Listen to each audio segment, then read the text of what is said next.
Thank you. ఆ sound చూసారా అసలు? ఒక్క నిమిషం. అందరికీ నమస్కారం అండి. స్టేజ్ పైన ఉన్న పెద్దలందరికీ ఈరోజు ఇక్కడికి రావడం చాలా హ్యాపీగా ఉంది. ముందుగా Charan many more happy returns of the day. మీ అందరితో పాటు ఇక్కడ నేను సెలబ్రేషన్లో పాల్గొనడం చాలా హ్యాపీగా ఉంది. ఏవి చూస్తుంటే నాకు చరణ్ సినిమాలన్నీ నేను సెలబ్రేట్ చేసినవన్నీ గుర్తొచ్చేస్తున్నాయి. ఒకసారిగా నాకు గుర్తండి, తిరుపతిలో గ్రూప్ థియేటర్స్ 2007 సెప్టెంబర్ 28 చాలామంది 100 మంది ఆడ కూర్చొని అందరి డిస్కషన్ అనమాట.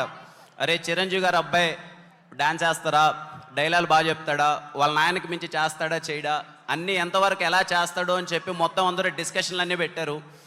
ఆ రోజు మార్నింగ్ సెప్టెంబర్ 28, 2007 చాలామందికి సమాధానం ఇచ్చారు. మిగిలిన వాళ్ళందరికీ 2018 మార్చ్ 30 ఆ రోజు అయితే రంగస్థలం రిలీజ్ రోజు ఇంకెవరు మాట్లాడద్దండి నా గురించి అన్నంత చేసేశారు చరణ్ జర్నీ. నిజంగా మాలాంటి యాక్టర్స్కి చాలా ఇన్స్పైరింగ్ అండి. ఆ 10 ఇయర్స్లో చాలా చూసాం చరణ్. ఎందుకంటే మేము ఎప్పుడు అంటే ఊర్లో నుంచి వచ్చినాం, అవన్నీ సినిమాలన్నీ థియేటర్కి వెళ్ళి ఎంజాయ్ చేయడం, ఆ రచ్చ చేయడం దగ్గర నుంచి చూసినప్పుడు మన ఫ్యాన్స్ అందరూ ఏం మాట్లాడుకుంటారని వింటూ ఉంటాం కదా. ఇక్కడికి నేను సినిమాల్లోకి వచ్చిన తర్వాత చూస్తే ఆ 10 ఇయర్స్ చాలా ఇన్స్పైరింగ్గా ఉంటుందండి చరణ్ అన్నది. He made every one proud. ఈరోజు గ్లోబల్ స్టార్ చరణ్ అన్న. చాలామందిని అంటే నాకు తెలిసినంత వరకు ఏ యాక్టర్ అంత రెస్పాన్సిబిలిటీతో లాంచ్ అవ్వలేదు.